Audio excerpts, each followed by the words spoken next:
Welcome to the first roundtable of the event. We're really excited about the panel that we've got here for our technician roundtable. And what we're trying to do here is really set the foundation of the whole conference based off of this discussion, right? So a big piece of what we're really passionate about is getting the voice of technician and really hearing it directly from the horse's mouth, if you will.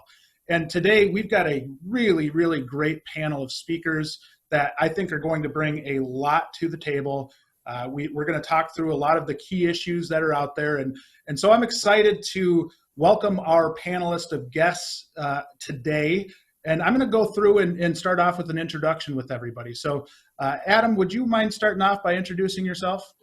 Yeah, I'm Adam Bryant. I'm a Toyota Master Diagnostics Technician with IRA Toyota in Manchester, New Hampshire. I'm in my 21st year with Toyota and currently employed there. Good deal. Tanner? Sure. My name's Tanner Brandt, and I own Tanner's Auto Clinic, a mobile diagnostic and programming company. And I'm also a training manager for WorldPack. All right. Josh? I'm Josh Tebben, the tech, been doing it for about 15 years now, independent dealership. All right. Bob? I'm Bob Higgins. I'm in Austin, Texas. I most recently was a BMW Master Tech for about 15 years and spent about half my career in the independent world, and currently am trying to move into the front end of the business and get out of actually turning wrenches. Thank you, Bob. And Dalton? Dalton Berns from Cuba City, Wisconsin. I've been wrenching for roughly around 6 years, and from dealership to independent.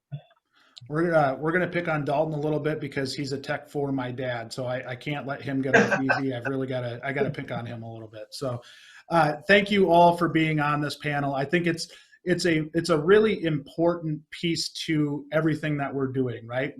We truly want to hear what you guys have to say, because I think we can take what you're saying and hopefully put it into actionable items and actionable steps. So when a manager from this roundtable goes back to the shop, they have a really good thought, or they have a good idea that they can take back to their shops and help implement and make the lives of their technicians better. So with that, I kind of want to start with the current state of affairs and the current state of where we're at as an industry. So Adam, maybe I'll start with you.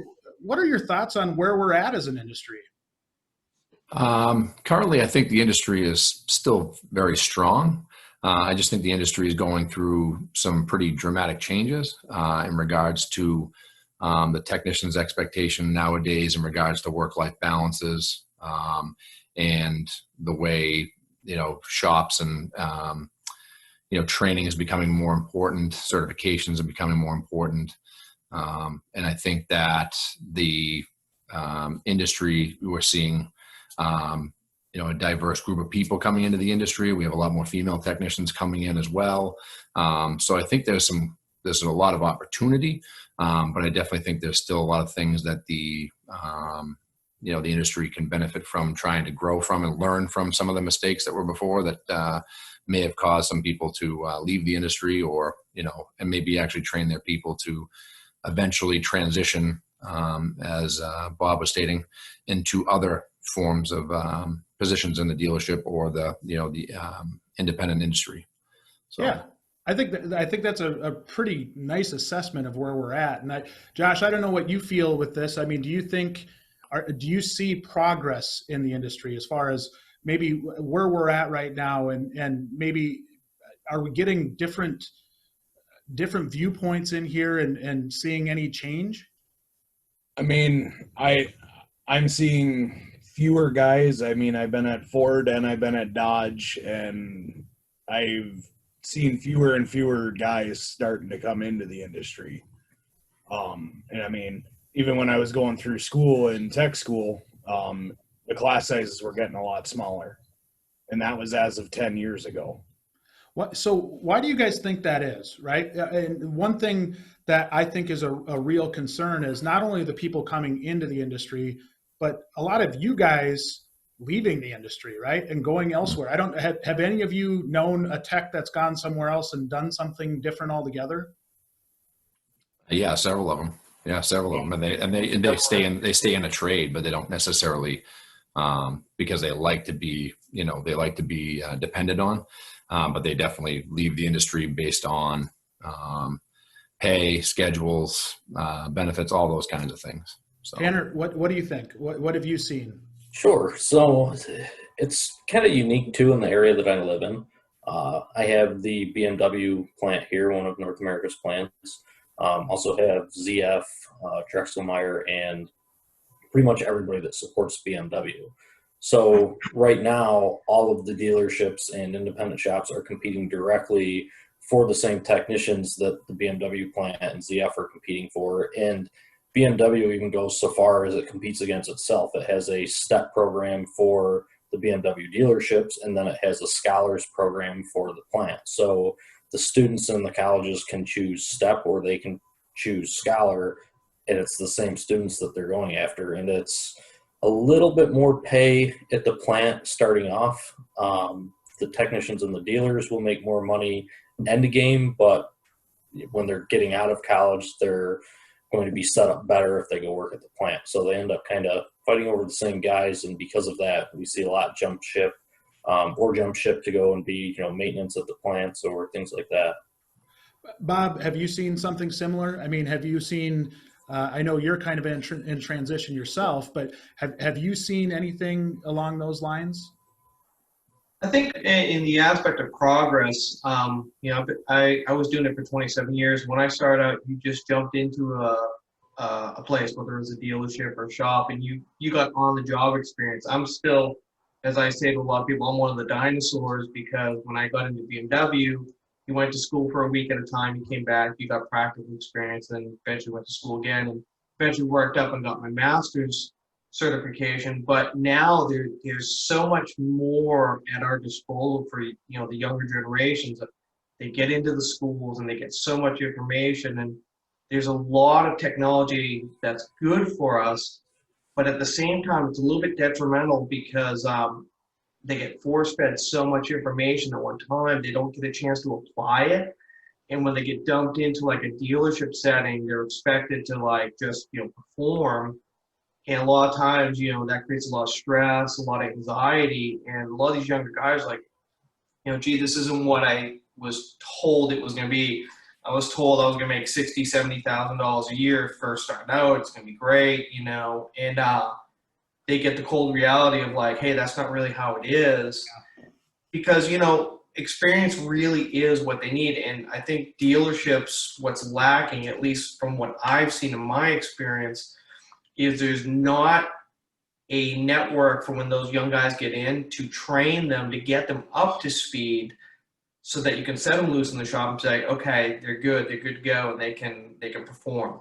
Yeah, Dalton, I think this might be something where I can kind of defer to you a little bit too, where do you feel like there's maybe too much pressure on a incoming tech? So say a tech that's just done with tech school coming into a shop, and from my experience, I see the expectations are probably here when the talent level's here, or not even the talent level, but just the experience level. Have you seen something similar? I have, actually, I guess, with myself in general. I didn't go to tech school for automotive. I just went for agriculture because they had the diesel side of it, and that's what I was more interested in at the time. And when I first started off at Chrysler, they expected me, I guess, coming right out of school to know everything. It's like they didn't give me a learning curve. They didn't give me anything. They just virtually threw me to the wolves, so to speak. Yeah. And it ended up not working out there. I only worked there for a year before I moved on, because the stress level does get extremely high because they're expecting you to perform, but yet they're not willing to pay you for the amount, that they want you to do. So what's a good way to approach this, right? And I think when I ask that, it's almost a loaded question, because if you look at Canada and how they handle their technicians, it's a little bit different. And they have their whole apprenticeship program, and I think you have to go through that apprenticeship for 5 years. And they have a really structured program similar to maybe what one of our other trades would be, whether it's plumbing or electricians or whatever it is, a little more, I don't know, organized. Tanner, do you think if we went that route with with techs that we might limit the pool of people that come in, or would that be an opportunity to keep more of the young people that come in? I think you might limit it a little bit, but Canada doesn't really have any worse of a tech shortage than we do here. Yep. We teach up there, and I have quite a few really close friends that live up there. It's the Red Seal program is, I believe, what it's called up there. And they pay ends up a lot higher because of it. There's some other benefits and things like that that go along with it. And it kind of gives technicians starting out an opportunity to try to reach a level and perform to that level. And it also gives, the entire industry a little bit of accountability up there as well. So how do you manage that expectation, right? Because I think there's a lot of times where if a young tech goes out and they are promised that $60,000, $70,000 a year, and when they get into the industry, they see that it's probably not a reality right at the beginning. Managing those expectations of both the shop and the tech, right? Because when they're coming out and they're coming into the shop, they're probably going to have some rework. They're going to be slow on things. It's a frustrating process. And I went through it myself, coming out as a young tech. You think you know it all, and you think you know that you can do all this, but maybe in the back of your mind, you're like, I have no idea what the heck I'm doing here. So is there a way, other than just fake it until you make it, where you can actually get integrated with the shop and really start to understand? And Adam, I'll let you talk to this because I think you've done a great job with some mentorship out at your dealership, but is there a way to maybe bridge the gap there? Well, a lot of that expectation coming out of the high school level and going into the trade industry, it gets gapped. It should be getting gapped there. I'm on the committee for a couple of the high schools for their advisory councils and the college level and the trade. I'm also on the Toyota side too, so I'm on all three tiers to kind of see how the progress gets them to where they need to be. And when you're at the high school level, as long as the instructors and the people there are, true to the kids and want the expectations to be set there, they get into the college level and it's very straightforward because, up here, there's a lot of, there's been a lot of enrollment. We've had some really good enrollment. We have a lot of pool of kids coming out. Just this past year, prior to this current environment we got going on now, we actually had 7 apprentice kids at the same dealer, which is, a significant amount. Obviously, again, what's going on now, a few of them have shifted around and the schools are more demand right now for what they got going on. But overall, the other thing is the transparency that we're seeing at the dealers when the technician comes in. We're seeing a lot more dealers get into career path, giving kids a career path from the beginning and saying, hey, this is where you start, this is where you end, and this is what you need to do to get there. And it really seems to eliminate a lot of the question marks of, well, what do I need to make this? Or it's a piece of paper. It's a single form piece of paper that says you start as a, entry-level technician moving up from certified to expert to master. And then these are the ASC certifications. These are the factory certifications, the schools we're going to send you to, and the kid can kind of see where he can get and how fast he can get there. And that usually, seems to tamper down a lot of that conversation right from the beginning. And I've seen it, that's been the topic of discussion across all colleges in the last year that I've been involved in. Well, and I think it's smart, right? For any of us, you kind of want to know what's out there for you in the future. You want to have an idea of, am I in the plans for the grand scheme of things here? And when you have that comfort level, I think it makes some of those conversations a little easier from the manager to the technician in general. And I guess one thing I would ask of you guys, and Josh, maybe I'll start with you on this, is it attractive enough to stay as a technician for your career, right? Is it the way that we are right now, could you see yourself, and this will go to everybody else too, but could you see yourself staying in this business, staying in the shop, say for 30 years? Well, that's kind of a loaded question for me because I've been fighting some issues that I've been having physically and stuff. Because it reeks on you physically. Yeah. I'm a pretty big guy trying to get under some of these small dashes and stuff like that. So, I want to try to do it as long as I can, but I'm in that spot where I'm kind of like Bob and wanting to try to move to the front side, but don't really have a game plan at the dealership I'm at, and for having those scenarios set up.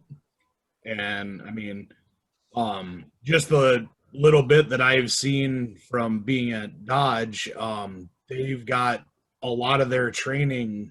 They're revamping all of their training that they've got to actually get guys from level 0, level 1, level 2, level 3, and then you're at your master tech.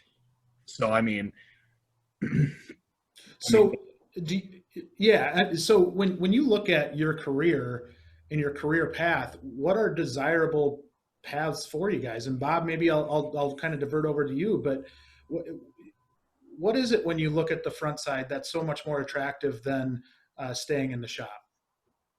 Well, I don't think it's so much as an attractiveness, but I'll say this. I think Adam nailed it with laying out a career path at the beginning.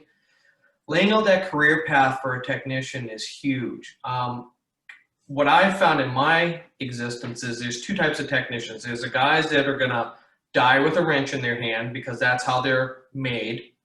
And there's other guys like myself that have that desire to say, geez, I want to be part of something a little bit bigger. I want to add to this to make it better for everybody. I want to, maybe correct the problems or understand why certain decisions are made in the front. And I think what it is you, as a tech, you got to make that decision whether you want to stay a tech or you want to, advance forward. And like going back to what Adam said, it was that career path is, a lot of dealerships lack that communication with the technician individually to say, hey, let's sit you down, let's see what's going on. What are your aspirations? Where do you want to bring it? Obviously, not everybody can be a foreman. Not everyone should be a foreman. Just because you have all the knowledge in the world doesn't mean you should be a foreman. I mean, knowledge doesn't make you, good at what you should do. You have to have people skills. You have to have, a well-roundedness. But, I guess for me, you just desire to, I guess that innate structure of being a mechanic, you always want to kind of fix something. You want to fix the problem. I mean, I think most mechanics have an innate desire to be a problem solver. And, as a technician, we perceive problems as a tech, like, management made this decision. They're idiots. And, they don't care about us. I think what I've realized is I'd like to understand those decisions to say, oh, gee, I kind of know why they made that decision, but maybe bring to the table saying, well, we could have made the decision a little differently. That could have been better for everybody, because what I've seen is a lot of short-term decision-making as opposed to being, it's like reactive decision-making, not proactive decision-making. So that's kind of like the way I look at it. So to build off of what, go ahead, Adam. To build off what Bob was saying, though, that's kind of where the failure is in the industry right now for that side of it is that dealers, independent shops, things like that aren't taking the opportunity to cross-train their people when it's a thing that they actually have at their disposal. Their companies already train their people. So a service advisor goes out and has training on communication, on finance, on whatever. Then you have your finance people going to trainings. And you don't take the opportunity at that time to offer anything out there to the people that are there. Now, you don't have to necessarily pay them, but I know that we offered, like at our dealer, about maybe 6 months ago, we offered a finance course. It was basically it was a full day course. There was a couple of managers that came up, and basically they sent a mass email out, and anybody who wanted to sign up for it can go take the course. Well, all you had to do was, if you were on your day off or if you wanted to take the time, you went down there and learned the basics 101 of finance. Now, anybody in this business that's done this for a long enough time knows that that's just a course, but that's something that you're not fully aware of, and you would take probably a day to go learn that just to see if it piques any of your interest.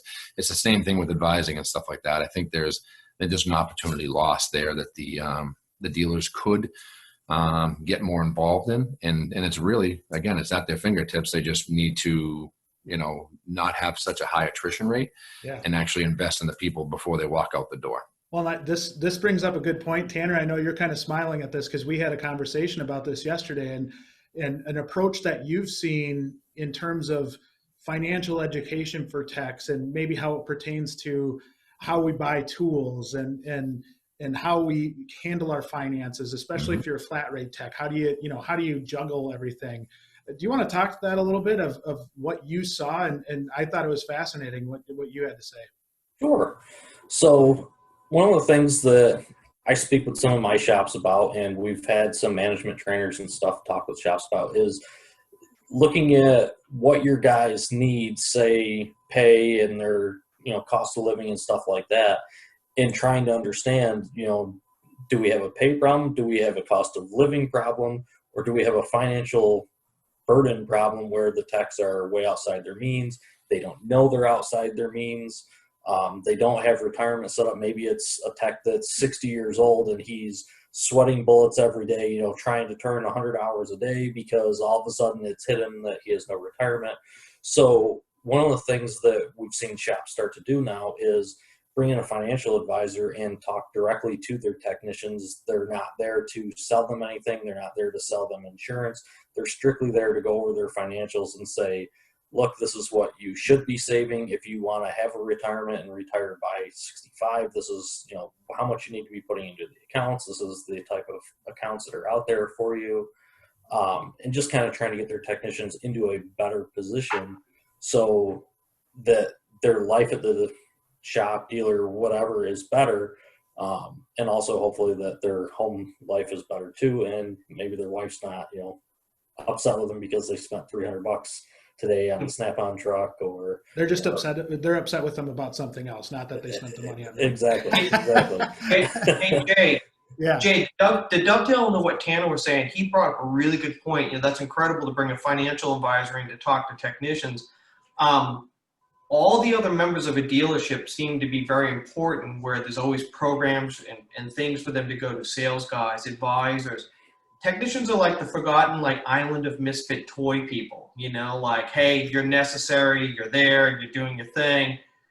And, if you don't want to do your job, we'll find someone else. And you and I have had extensive conversations where it's really it comes down to technicians need to be brought up to a level of acceptance of, I've mentioned this to you before, is, the business professional versus the trades guy. Well, we've been in the trades for many years. We're in a business. We are professionals. We're business professionals. We just look different. But we need to act the part, but also be accepted. And people need to start realizing that, technicians have a lot more to offer. And when you start investing in them, like you would say your advisors, and hey, I'm sending my advisor this program, my sales guy this program. Well, maybe my technician would do well with a customer relations program. That's, I think, the crux of it is technicians really feel like, not to use a term, but we're like the bastard child of the dealership, Well, and so one thing that I want to talk about, and I think this is it expands on this a little bit, right? And there's been times where I'll go to bat for technicians, and this is one of my pet peeves in general, is to have every technician grouped into one person, right? I think in general, the industry is like, hey, it's a technician, they're a robot. It's the exact same person over and over and over again, which is not right? But one thing that I've noticed, and it's frustrating to me at times, is I'll go to bat for a technician, and I'll, go to bat for technicians as a whole and say, hey, we're a professional group, and we're really trying to represent ourselves better. And I think the group that we have here is some of the best in the industry. What's frustrating is if I go out to a chat room or a group post on a Facebook page, and employers are looking at that same exact Facebook group, and some of the stuff they say is just so bad and so inappropriate. How do we change that a little bit? Because I think, to me, when I look at this, and we want to be known as professionals, we want techs to be known as really true professionals and be compared to other you know, I've heard doctors at some point, and in some level, there's a lot of similarities, or engineers, whatever it is. But when I go see those message boards and I see what's written on them, I think we lose respect every single time. I mean, Dalton, I don't know if you see anything out there along those lines, but I mean, do you guys ever get frustrated by that? Yeah, I mean, I'm on actually one of the Ford forums on Facebook, and there's a lot of inappropriate stuff posted on there, a lot, and which a lot of times it has good, useful information, which is great because I mean I use it quite a bit for useful information, but there's also a lot of things if other people from the outside, you know, industry saw, yeah, they're going to lose a lot of respect for technicians. I mean, that's another big thing. It's also how you handle yourself outside of the industry, not just while you're at work. Yeah, and that to me is a spot where, you know, just kind of being candid, and I think with the technician group, one, we've got thick skin, right? Like you guys have been around some stuff. You've seen some colorful language. You know, that's what we grow up with, right? It's just that kind of stuff.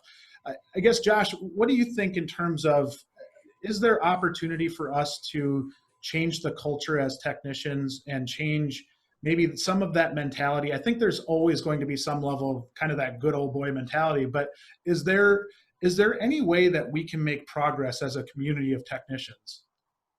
I mean, the biggest part is trying to get everybody's perception of the dealership as a stealership. I mean, that's the biggest one that I see in all the forums that I am is, well, the dealership's ripping me off. I like to put all my friends that like to say stuff like that and go, so do you say the same thing to a plumber that's charging you $130 an hour to come out to your house and fix your pipes? No, you don't. Because dealership has a lot more overhead than a lot of the other all the other skilled trades.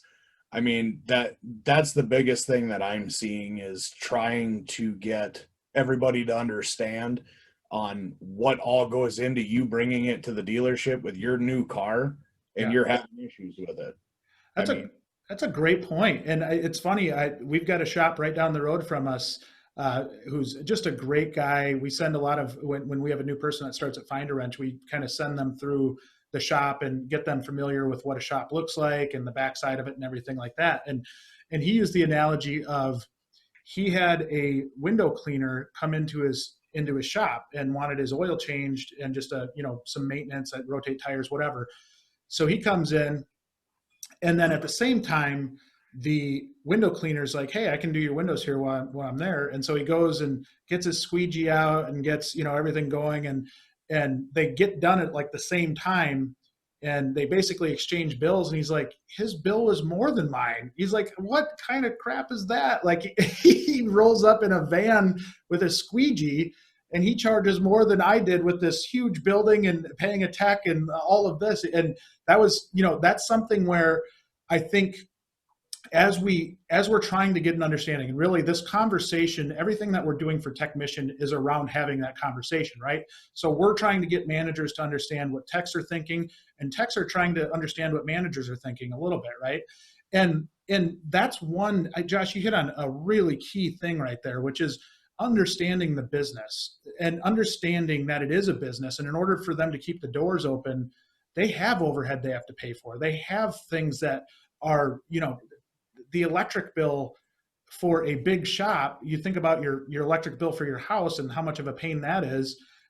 Now expand that toward, where you're using everything all the time and lights are expensive, everything's expensive, and that creates that overhead. So I think for the technician group, having that understanding of just knowing the business. Now, for those managers that are out there, I think you can do yourself a huge favor by sitting techs down and talking to them about how a business is run, right? And how you make money, what kind of money you actually make. And the more transparency you can drive in that conversation, the better off you are. And Tanner, I don't know if you see anything similar to that, where you're at as far as maybe that transparency or that understanding, or maybe managers even taking the time to sit down and explain the business to techs. But do you see a gap there? Do you see maybe an opportunity to get better?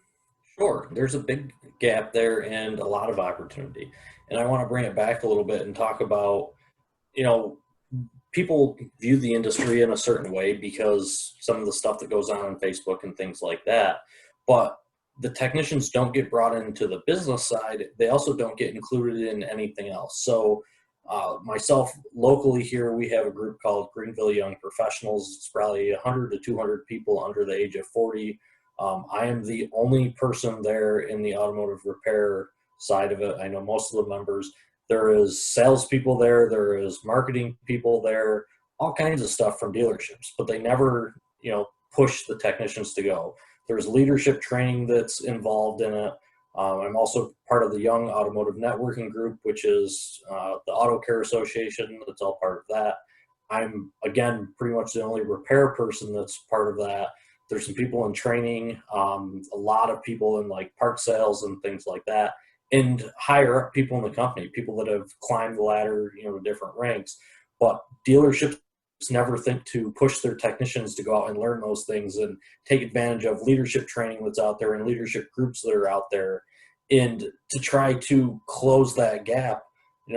We at Worldpac, we have technical training and we have management training. It's open to everybody. They can, your technicians can sign up for technical training.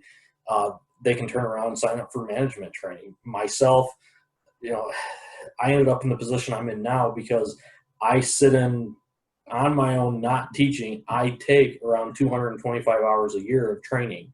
Most of it's technical, but like this year, because of COVID, we did 5 nights a week of training.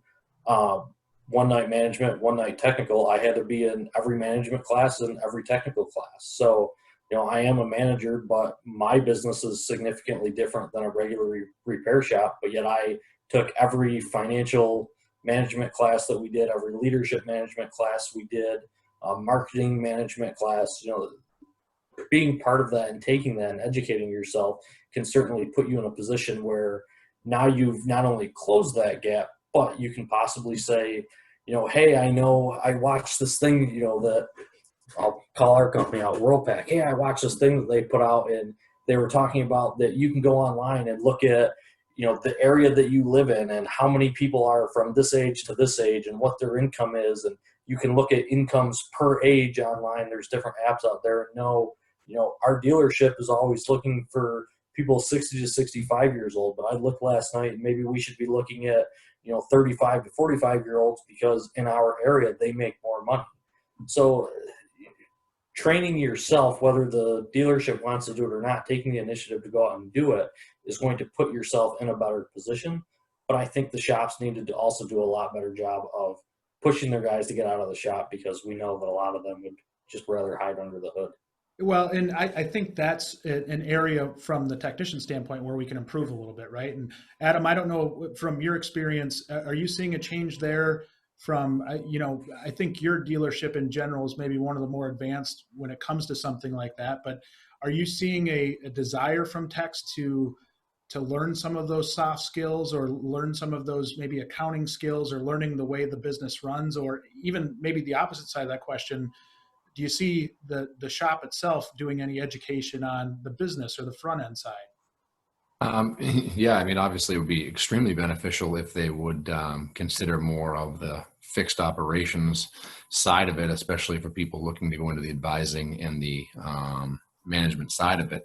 But currently speaking, it's very sporadic. We as a dealer group offer management training programs that go through like 2 years. People are allowed to come in. They're allowed to spend 6 months in each department. So you're an advisor, you're a parts counter person, you're a salesperson, you're a finance person, and at the end, you determine which position you like best and where you want to land, and they found you a position there. It's a 2-year commitment, and it definitely, if you're in the position to do it, great. It's an hourly rated position. But those opportunities weren't there when I started in the industry.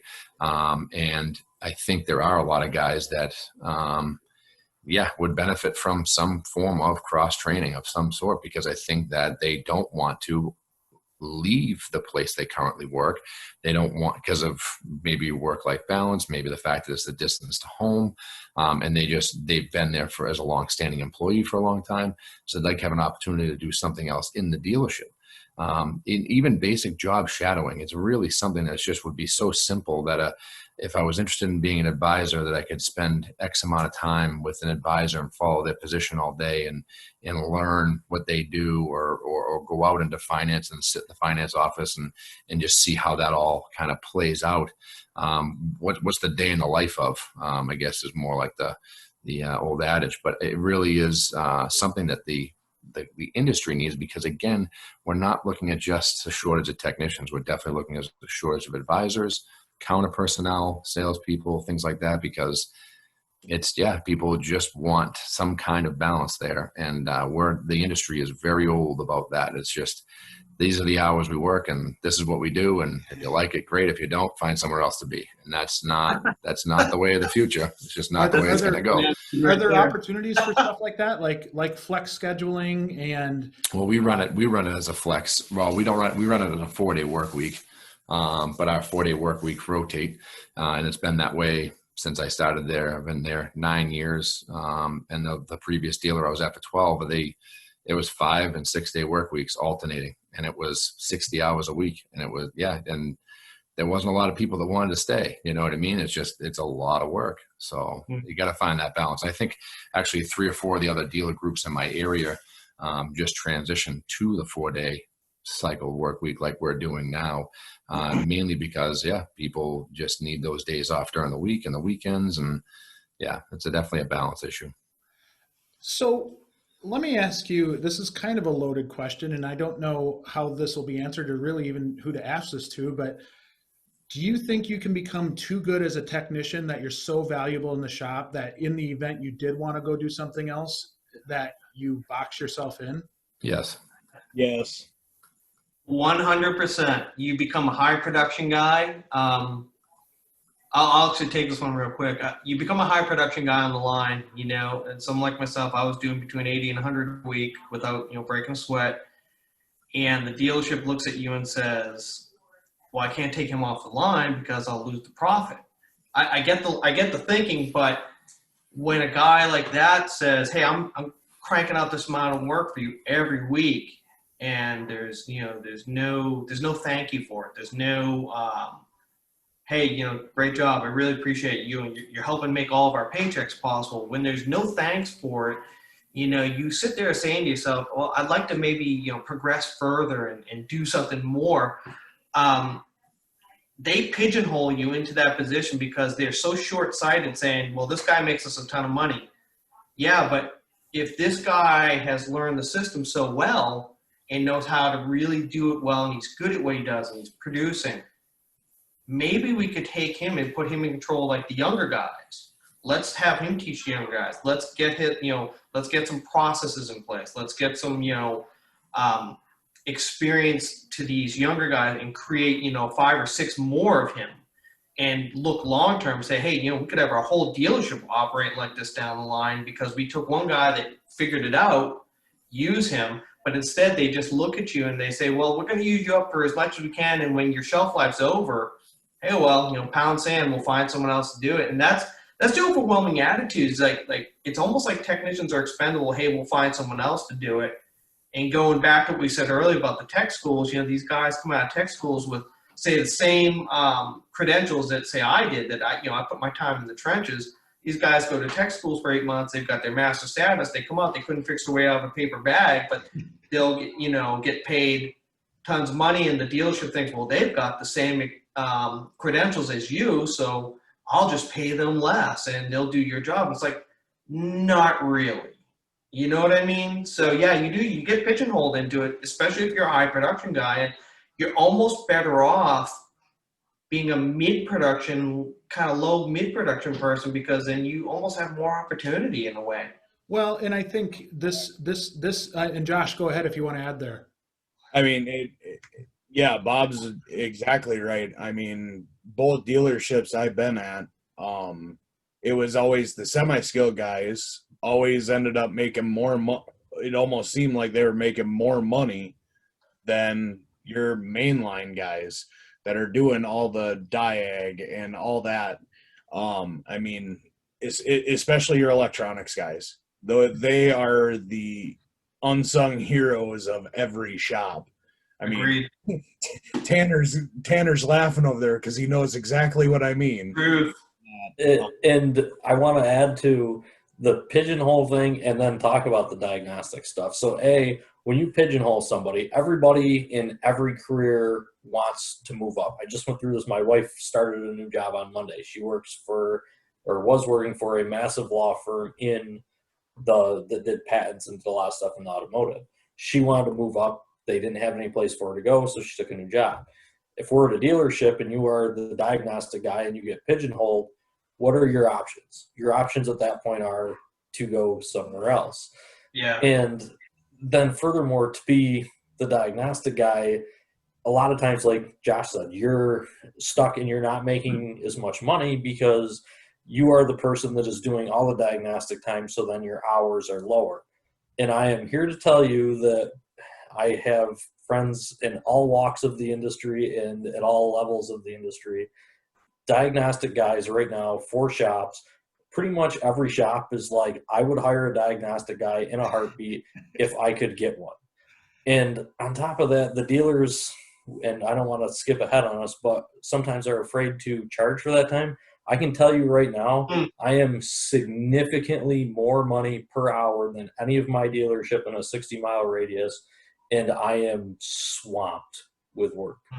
So there's money out there for that. I think you guys hit on a major factor here, and I think that it's a good transition over to the pay side. But how much of an impact does not knowing how to sell diagnostic time play into this, right? Or I'll talk to techs, and this might be more from my time in the industry, but they'd say, "Oh man, I'm getting screwed out of diagnostic time." You looked at it, and maybe their write-up was like 2 sentences, and you're like, I can't sell this. Like there's not anything there. I don't know. What do you think? I mean, Adam, do you see an opportunity there where we can get better at selling diagnostic time? Because that, to me, is the most valuable time in a shop. It's an issue that is it's the forefront of the industry in regards to the diagnostics, because of the fact that information is so readily available today that was not there 20 years ago. I was getting technical service bulletin books a year after or 2 years after the actual bulletin came out. And now I'm getting it. Now I'm getting a dealer product report within 10 minutes of making a phone call, and I can actually go down. So what happens is your advisors actually are the ones that are supposed to sell that work. But in their mind, they say to everybody, well, he was able to figure it out in 5 minutes. Well, yes, exactly. That may be the case, but having the resources and the ability to make that judgment and to get to that point actually saves people a lot of money in the long run, and it shouldn't disallow you from making money. So it's a real double-edged sword right now, and in really coming at it where advisors need to be informed from the technician, so that communication has to be there on what you're looking to do and trying to sell the value of the actual evaporative emissions test or the electrical diagnostics. Where are you headed with it? What are you looking at? Are you opening up any kind of a technical case with your product people? Those kinds of things. You're trying to sell that value, because 99% of the time they're like, oh, there must be a TSB, there must be a recall, or whatever. You can Google it. Why can't you find it faster? So really, it's a really tough portion right now in the industry. And even my dealer right now, we've had this policy since we've been there, which is the diagnostic, the first half hour is free. And basically all we did at this standpoint is we're trying to compete with the local auto parts stores that were, you pull in, they pull your code, you say they need an oxygen sensor. That doesn't necessarily mean you need the oxygen sensor, but they just assume that. They don't actually do the repair work there. They're just there to advocate for you for getting the light figured out, but they don't really do anything from that point. So what we're trying to do is we try to attract those people in the door to have that free half hour done here, and then from there maybe take it to that next level. But there's a bone of contention there as well, because again, it's just it's a real double-edged sword for the technician, in my opinion. And somebody's paying for that half hour, right? Like it's well, and for the dealer essentially it's a cost of doing business. But then that always ends up turning into, on our end, it ends up becoming a very elaborated. Now I've got a vibration. Now I've got this, and it's not just diagnostic on the check engine light or the airbag light. It becomes very broad in that sense, and then that's when the technicians are like, well, you know, what am I doing? I'm not even getting a diagnostic fee for that, and it's your advisors that sell that value. So we did, and just to butt in here for a second, but we did a podcast with David Rogers on our Beyond the Wrench podcast, and he had a great bit of insight on this exact topic. And what he said was, the worst thing we can do as an industry is have service advisors say, yeah, just come on in, we'll plug it in. And because you're making it sound like a computer is just going to tell you what's wrong with it. Right. So you're devaluing the knowledge it takes to be able to read and decode that code and go through the diagnostic processes that, you know, a manufacturer wants you to go through. And I think we're doing, as an industry, ourselves a huge disservice by saying, hey, we have this little computer and we can plug it in. And the part stores are as guilty as anybody, you know, trying, and it's a great marketing thing for them because they drive them to the part store. They don't have to pay for it. But when they start to look at it and that aux sensor might have something worse upstream, and they just put an oxygen sensor in it and it still has the same problem, they didn't fix anything. They just spent they spent more money when they could have educated that customer on why it's not just plugging in a computer.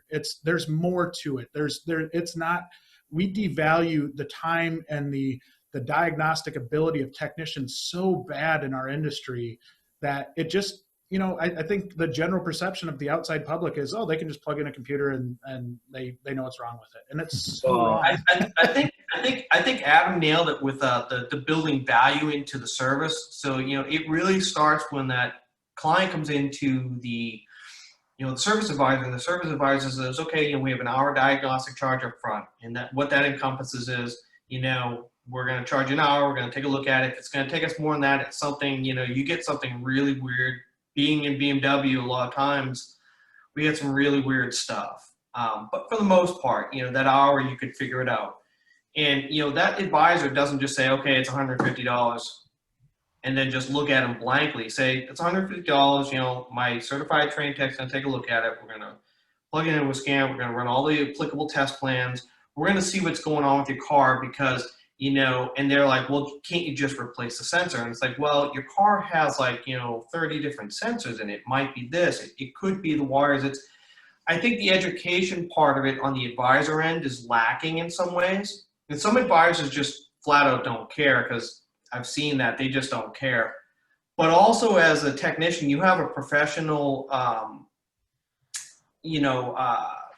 obligation that, say you get that car in, you know you have an hour diag, you get in, say you do figure it out 5-10 minutes. I know I personally, when I would build my estimates, I would tell the advisors flat out, like, look, just charge this guy a half an hour.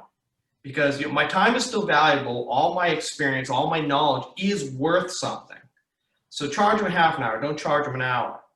Here's the repair, the repair is going to be this much. But what I saw towards the end of my career was, you know, oh, we're competing with the independents. We've got to make it, you know, affordable for the client. We've got to do something to get the work in the door. And it's like, no. You're missing the point.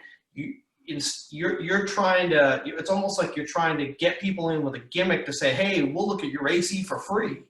And everybody knows that never works. Right. But instead of saying, hey, you come to my dealership, you know, I've got factory trained technicians. I stand by them. We're going to give you a 100% diagnosis. We're wrong, you know, we're wrong, but for the most part, we're going to take care of it. Build value into that service. And, you know, because that was one of the big things at the dealership I was at. The technician was like, hey, man, I didn't get paid my diag time. And, this isn't my hobby. My skills are valuable. That'd be like going into a restaurant and saying, hey, thanks for cooking me dinner. I'm not paying you for it. Yeah. You know what I mean? So go ahead, Dan. Oh, Thanks a lot. Yeah. So just real quick to free management advice for anybody that watches this. We have to remember that in today's world, we are selling testing time, and it has to be explained that it is no different than when you go to the doctor. You go to the doctor, let's talk about right now. You get a COVID test, you pay for a COVID test. Right. When we are looking at your car, you are paying for a test. And on the technician side of it, the technician needs to take pictures of what they're doing. If it's a complete system scan, the complete system scan PDF has to be uploaded with it. For Adam knows I got health report in TechStream, and you need to upload that. That needs to be shown as a test. If you're testing wires to a sensor, I want the pictures of you testing those wires, and I want, if you're using a oscilloscope like I do every single day, I want the scope captures uploaded. So you're showing the customer, you're paying for this test, this is what the test was performed, and this is the results of the test. Yeah. Once we found that, we've gone to a data-driven diagnostic plan, and we're going to show each bit of data as we go and why we're going down that path and that it needs to be sold. I love that. And the translation part too, right? This is what that scope reading is. This is what we're looking at, and this is where there's an issue, right? Yep. And that shows a whole different level of skill that I don't think the outside public sees very often.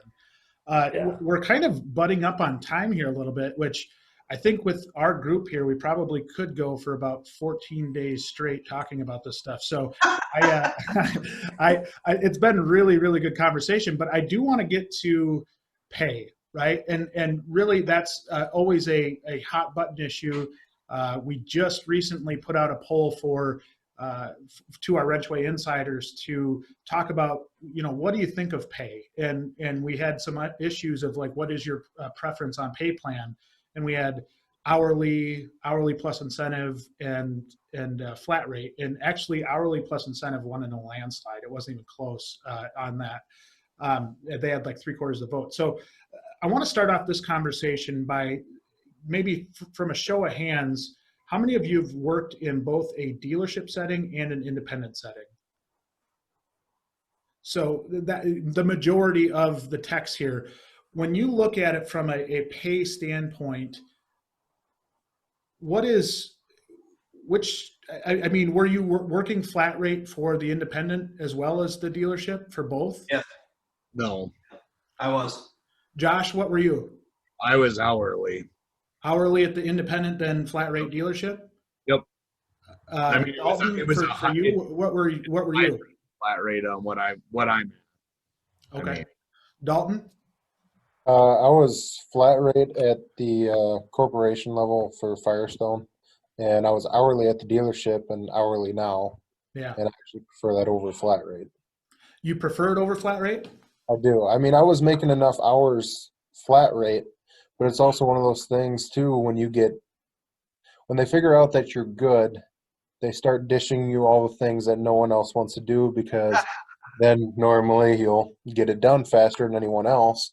But a lot of times you won't, and then you start losing money. But they keep dishing it to you because they know you'll figure it out and you'll get it right the first time.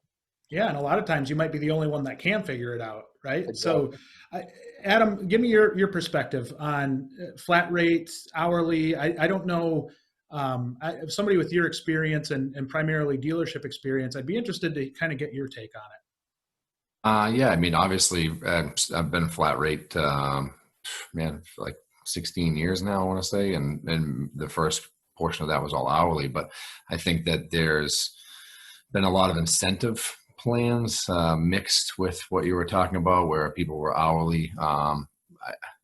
At the beginning, I didn't like the fact that as a flat rate technician, somebody else was getting paid a 40-hour guarantee to be there, and then they weren't having to be productive in a certain sense. I've turned my opinion around in the sense that the 40-hour incentive with a build off of that, meaning if they got to 50 or 60 or whatever, that gives the technician an opportunity to grow and develop into that, but also have a little bit of a safety net in the sense that they're not pushing so hard that they're making mistakes.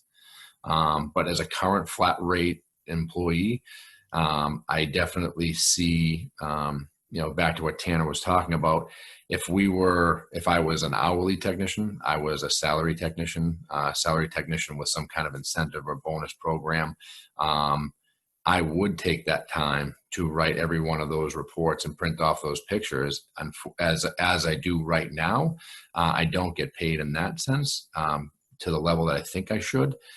For those, I'm the guy that goes out and gets the customer. I walk out in the waiting room and I introduce myself there and I bring them out, and I generally bypass an advisor because a lot of the times they're either writing up other customers or I felt like the explanation that I got originally from the translation wasn't there. So I go out and get the customer, bring them to the shop, and I show them. I don't have that problem doing that, but I definitely think that the industry needs to change from the flat rate side. I just don't think that that's going to be something that it's going to happen anytime soon. Let's put it that way. And I agree. I think I want to do an exercise to kind of end this roundtable, and I'm extremely curious to hear how you guys answer this. But I want to reverse engineer this, right? So let's talk about it from the shop side, right? And say if you go through a COVID-19 and there's no business coming in the door, or there was always the threat that there might not be business coming in the door, right? I think for the most part, shops have been pretty healthy going through COVID, especially with essential workers and just really being a needed service that's out there. But say things didn't go so well and they had everybody on salary, and you're not bringing money in the door, and you end up having to close the doors because there's just not business coming in. We don't want that, right? Because we still want our jobs. We still want everybody employed. At the same time, we don't want to push all of that off on a technician and say, you're straight up flat rate, and if business stops coming in the door, good luck. So how do we go about this? How do we approach this? And when I say that, put yourself in that other side and in the other shoes. And how do we build a program that's fair to everybody and rewards everybody? I'd be curious to hear your thoughts on it. And is there such a system out there? Because I think, to me, it's so vitally important that we get this right? I think for the longevity, for the future of this industry, this is probably the number one thing that we need to figure out and we need to get right. So I've got a group of techs here, and we're going to have managers following this roundtable that are going to talk a lot about the same thing. But give me your thoughts on, put yourself in the manager's shoes. Tanner, I might start with you just because you do own your own business, but what do you do to combat these two issues that cause kind of that headbutting? Sure. So I think first and foremost, there has to be some type of guarantee. I think COVID showed that. I have a great friend that works for a Toyota dealer, and he was doing very, very, very well. And I had a conversation with him about a year ago about going to a buddy of mine who was looking in his area. He didn't want to because he was making a ton of money and he was buying a house. And I brought up to him, what happens if it slows down? A year ago, we never would have guessed that this would have happened. This happened and the dealership slowed down and he had several months of, essentially zero pay. I also think that the flat rate pay, everybody on flat rate that got a PPP loan from a business owner perspective, you showed your hand to the government, and the government now knows that you have zero idea what it costs you to run your business because you have no idea what your payout is month to month, and you're going off last year, and then you were supposed to, in return, pay your guys what they made last month, whether they made that this year or not, to stay true to what you said you were going to pay out on your PPP loan. So if you did not do that and you go to get forgiven, you're going to be in trouble, according to what we were told. So, there was a lot of changes now. Now, from a business perspective, I know that, month to month, week to week, day to day, the amount of income changes. But as a business owner, you need to look and say, okay, I need to have X amount in savings to cover however many months, and you need to set yourself up to be able to do that. And you need to charge enough for your services that you're comfortable paying all of your guys some type of guarantee. And I don't see any problem with having an incentive-based pay plan that either if they turn over 40 hours, they get extra money, or a sliding pay plan where over 25 hours, maybe they get another $1 an hour. I have a great friend of mine in Minnesota that has a sliding pay plan that he shared with, pretty much anybody that wanted help with it. And his guys do very, very well. He does very well. He owns 2 extremely successful European shops up there. And, so there is those options. There is a lot of different things that are out there. You don't want to put your business in a position where you might not be able to employ people, but at the same time, you've got to be willing to pay your guys, what they're worth and make it worth it for them to come in, or else somebody else is gonna. Well, and I think to extend that part of the conversation even a little bit further is something Adam said earlier is, how do you maybe even more over and above just trying to ensure that you don't go broke as a business? I think maybe another worry from owners and management in general might be around, are they going to lose productivity by going to an hourly type system as compared to flat rate? Just honest opinion from you guys. Yeah. From what you've seen, have you seen a drop off in productivity from flat rate to hourly, or is a good tech a good tech? Go ahead, Ed. Well, to a degree, that's why the incentive would be the only way to go about that, because then you're guaranteeing that guy is motivated, that girl, whatever, they're motivated to get to that point. And if they're not, they're already accepting the fact that they don't need to make a certain amount of money. And you can make those assessments as your business, develops through that pay plan. You can kind of sit back and say, okay, what you have to kind of almost pilot the program in certain sections of it and say, hey, let me just do this with 1 or 2 and see where this takes me. And then you can start to broaden that out a little bit. But as the technician side of it, when I came into the business, the flat rate per hour was $48. It is not You've been that in the now. business for a bit now, Adam. Yeah, and it's not that now. So then the technician looks at that, and that's the impression. They understand that the cost of doing business is grown, and the technology and the equipment and all that is there. But they also know every day that they have to provide their own tools, and they have to come in every day and be at the top of their game to provide a service. So really, there's got to be some kind of leeway on both sides to get to that point where it can grow, and it can grow. You won't have as much issues going on if you can both come to some kind of compromise. All right, so I'm going to do as part of this exercise, and then we got to kind of wrap things up because we're bumping up on our hour, or actually past our hour. But I want to go around and ask each of you, if you had a choice and you were the manager and knowing both sides of the business, what would be the most successful pay plan for both parties? And Tanner, I'll start with you. I would do a salary type pay so that my budget was the same each month and I knew what I had to make every single month and put away each month. Bob?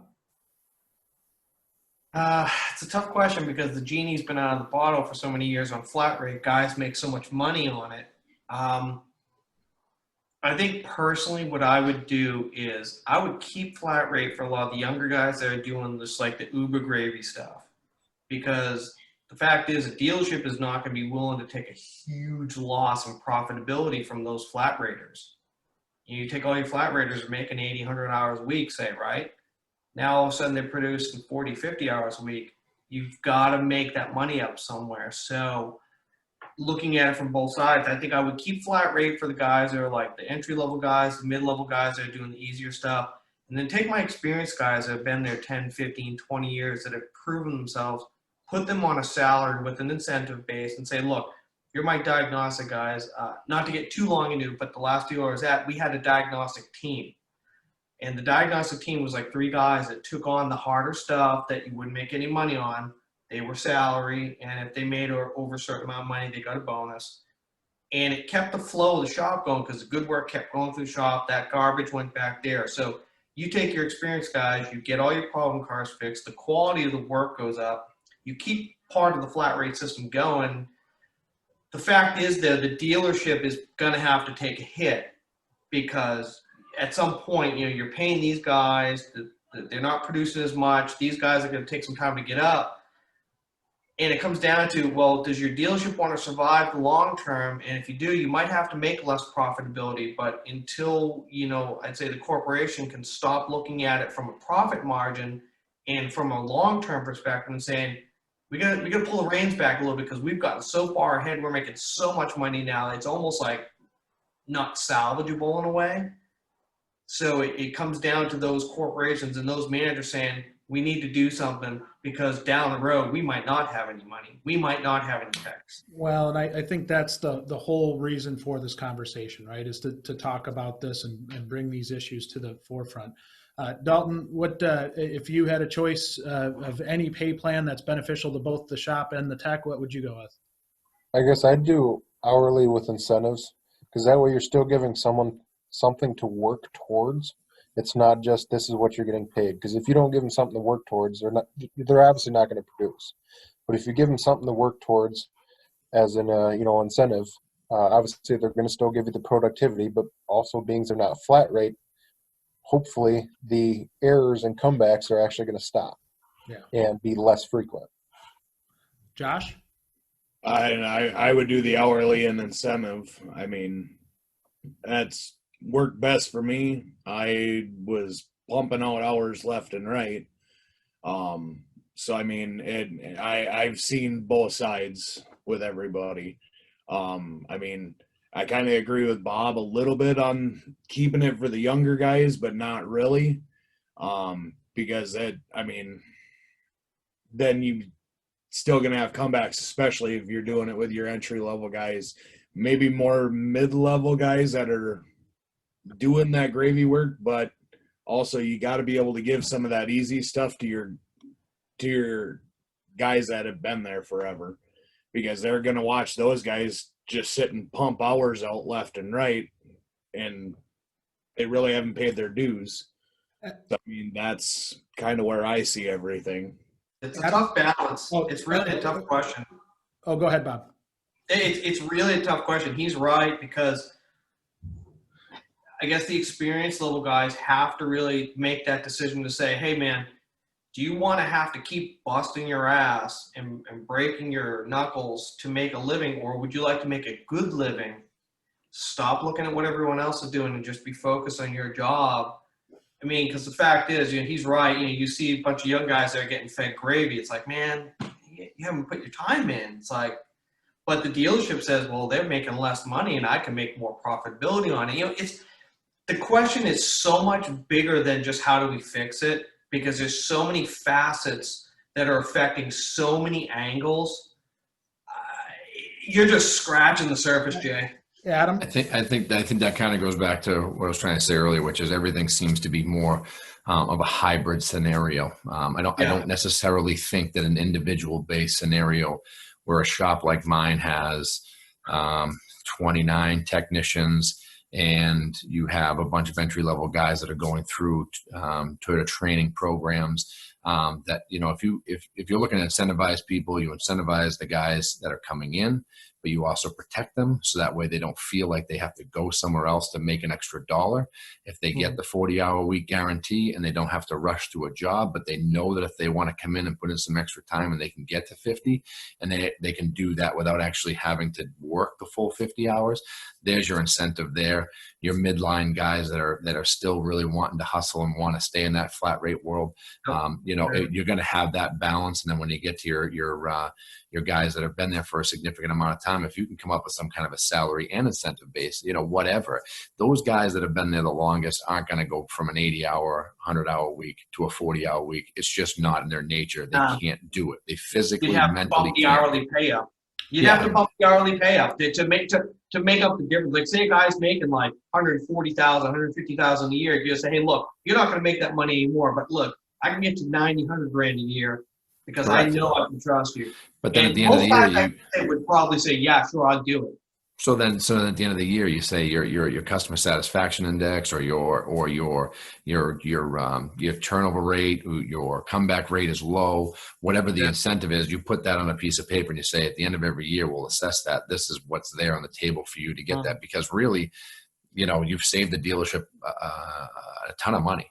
But then, it being a loaded question is true, but yet with scheduling, with pay, with a lot of the things that are going on in the industry, it's converting itself into a hybrid model, in my opinion, especially in the Northeast, because it's just, it has to, because we're getting pushed.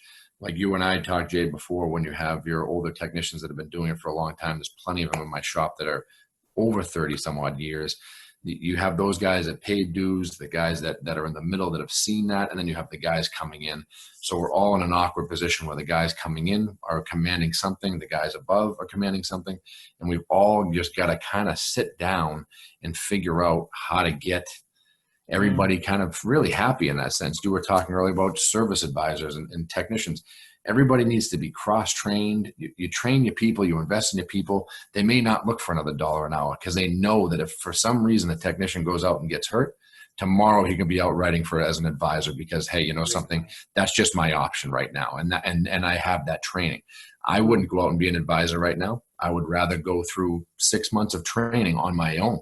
I'd rather pay for it on my own or do it on my own. So that way, if I did make that transition, I would be able to do it very smoothly. That's why I invest in ASCs or certain certifications. It's an investment in myself. So there's a lot of things going on. And hopefully the discussion at least is opened up. Well, and I think that's our time for today. And I just can't tell you how much I appreciate all of you being on this panel.